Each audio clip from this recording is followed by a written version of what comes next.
Hello बच्चों, let's read this question. The question says molten sodium is used in nuclear reactors to option A absorb neutrons in order to control the chain reaction. Option B slow down the fast neutrons. Option C absorb the heat generated by nuclear fission.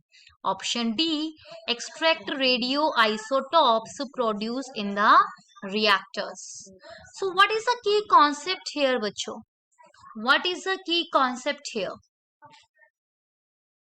So ध्यान दे जरा यहाँ पे जो molten sodium है ना उसको हम nuclear reactor में यूज करते हैं एज अ कूलेंट.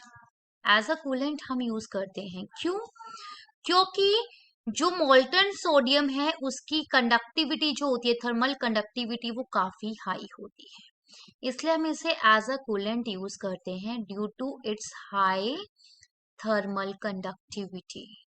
कूलेंट का मतलब क्या होता है? जो कूल करे, सॉल्यूशन को क्या करे, ठंडा करे. तो भाई ऐसा न्यूक्लियर रिएक्टर के अंदर क्या हो रहा है कि उसे ठंडा करने के लिए हमें बाहर से कूलेंट ऐड करना पड़ा. तो भाई आपको पता है न्यूक्लियर रिएक्टर में न्यूक्लियर फ्यूजन या फिजन जो भी है होता है, राइट. तो फिलहाल हम बात करते हैं जो वो न्यूक्लियर रिएक्शंस होती है, आपको पता है हाई अमाउंट ऑफ एनर्जी क्या होती है, रिलीज होती है. तो उस हाई अमाउंट ऑफ एनर्जी को रिलीज होने की वजह से बहुत ज्यादा हीट जो है जनरेट हो जाती है न्यूक्लियर रिएक्टर के अंदर, बहुत ज्यादा गर्म हो जाता है. तो उस हीट को हमें अब्सॉर्ब करना है, इसलिए हमें उस कूलेंट को ऐड करना पड़ता है. वो क्या करता है, उस हीट को अब्सॉर्ब कर लेता है, फिर टेम्परेचर को मेंटेन रखता है न्यूक्लियर रिएक्टर के अंदर. So please remember, during nuclear fusion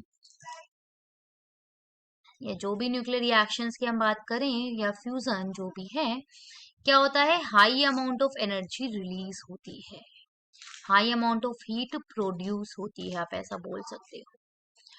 तो जो high amount of heat produce हो रही है उसको अब्सॉर्ब करने के लिए हमें क्या करना पड़ता है, कूलेंट का यूज करना पड़ता है ताकि न्यूक्लियर रिएक्टर के अंदर टेम्परेचर मेंटेन रहे.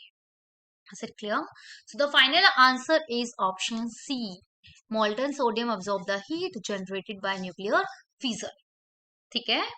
रही बात फास्ट न्यूट्रॉन को स्लो डाउन करने के लिए, तो हम क्या लगाते हैं न्यूक्लियर रिएक्टर के अंदर, कंट्रोल रोड्स लगाते हैं. जो न्यूट्रॉन्स होते हैं बहुत ज्यादा फास्ट, जो आपको पता है ना न्यूक्लियर फिजन जब होता है तो न्यूट्रॉन्स रिलीज होते हैं, राइट. वो न्यूट्रॉन वापस से रिएक्शन कर सकते हैं अगर उनकी स्पीड बहुत तेज हुई तो उनको स्लो डाउन करने के लिए न्यूक्लियर रिएक्टर में क्या यूज किया जाता है, कंट्रोल रोड्स का यूज किया जाता है. वो न्यूट्रॉन्स की स्पीड को कम कर देते हैं जिसकी वजह से न्यूट्रॉन्स फिर जल्दी जल्दी रिएक्शन नहीं कर पाते हैं. Is it clear? Okay. So the final answer is option C. I hope you understood it well. Best of luck. Thank you.